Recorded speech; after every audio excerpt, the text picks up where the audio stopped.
नमस्कार दोस्तों, मैं शिवानी आज के इस कार्यक्रम में आपका फिर से स्वागत करती हूँ। आज के इस कार्यक्रम में हम चर्चा करेंगे अस्थमा यानी कि दमा रोग के बारे में। जो लोग दमा रोग से पीड़ित है वो कौन कौन से योग अभ्यास कर सकते हैं, ये हमें बताएंगे हमारे योग गुरु ओमकार देव जी। नमस्कार। नमस्कार। क्योंकि वर्तमान समय में वायु प्रदूषण का स्तर बहुत अधिक बढ़ने के कारण प्रति एक श्वास प्रश्वास के साथ हमारे फेफड़े और फेफड़ों के साथ रक्त और रक्त के साथ शरीर के सभी अंगों को बहुत ही हानि पहुंच रही है।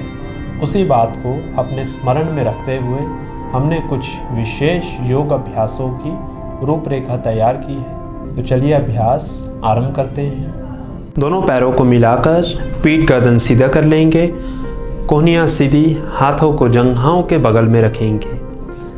सांसों की गति अभी सामान्य रूप से चलती रहे। गर्दन को बिल्कुल सीधा रखेंगे और रीढ़ की हड्डी एक सीध में रहे। पहला अभ्यास करेंगे ताड़ आसन। सांस भरते हुए बगल से हाथों को ऊपर उठाएंगे। जैसे जैसे हाथ ऊपर जाते रहें, सांसों को शरीर के भीतर भरते रहेंगे। पूरे फेफड़ों को फुलाएंगे। हथेलियों का रुख बाहर की ओर, कोहनियाँ सीधी, गर्दन सीधी। पूरे शरीर को ऊपर की ओर खींचेंगे।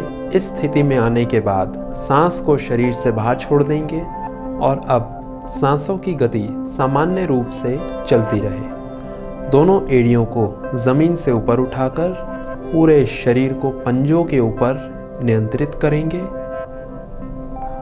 और पूरे शरीर को लगातार ऊपर की ओर खींचते रहेंगे। पूरे खिंचाव को अनुभव करेंगे। कंधों पे, भुजाओं पे, फेफड़ों पे, कमर पे, पेट पे, जंघाओं पे और ऊपर खींचते रहेंगे हाथों को। सामने दीवार पर दृष्टि को किसी एक बिंदु के ऊपर केंद्रित करेंगे। जब संतुलन न बने या लगभग 45 सेकंड से 1 मिनट तक शरीर को स्थिर करने के बाद धीरे धीरे एड़ियों को पहले ज़मीन पर रखेंगे। सांस भरेंगे। सांस बाहर छोड़ते हुए धीरे धीरे हाथ साइड से वापस लेकर आते रहेंगे। इस प्रकार से पहला अभ्यास करेंगे। लगभग 2 से लेकर 4 बार तक इस अभ्यास को किया जा सकता है। अगला अभ्यास वक्षस्थल शक्ति विकासक क्रिया। इसके अभ्यास के लिए अपने स्थान पर दोनों पैरों को मिलाकर खड़े हो जाएंगे। हाथों को सामने जंघाओं के ऊपर रखेंगे। गर्दन सीधी रहे। लंबा सांस भरते हुए पक्षी की भांति अपने दोनों हाथों को फैलाते हुए सामने से खींचते हुए पीछे की ओर ले जाएंगे।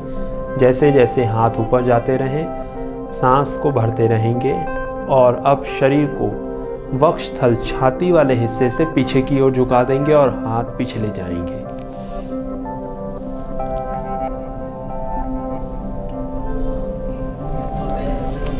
वापस आ जाएंगे। जैसे जैसे पीछे जाते रहेंगे, सांस को शरीर के भीतर भरते रहेंगे और पूरे फेफड़ों को फुलाएंगे।